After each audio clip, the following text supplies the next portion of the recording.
What is a corporate bond equivalent? Corporate bond equivalents are calculations that have to do with the comparative return associated with a corporate bond. The usual process is to compare the rate of return on a bond that offers interest payments on a semi-annual basis to the rate of return on a bond that provides interest payments on an annual basis. Using a basic formula to convert the two different rates of return into similar amounts of interest earned for the same period can help the bondholder to understand which bond is producing a higher return for the money invested.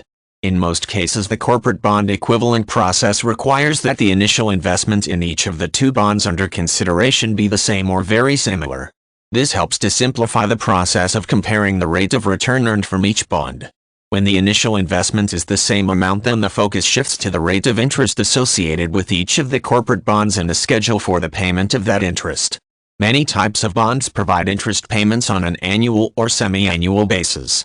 When attempting to determine the corporate bond equivalent existing between two given corporate bonds, it is necessary to make sure the same time period is used for comparison.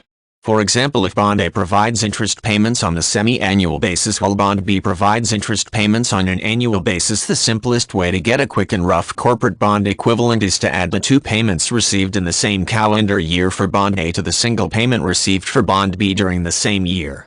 While this is not a complete corporate bond equivalent, it does represent a figure that will suffice in most situations.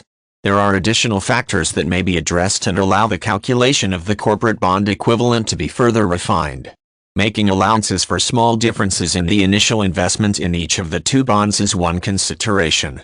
Attempting to find an average of the two rates of interest may also be employed as part of the comparison strategy.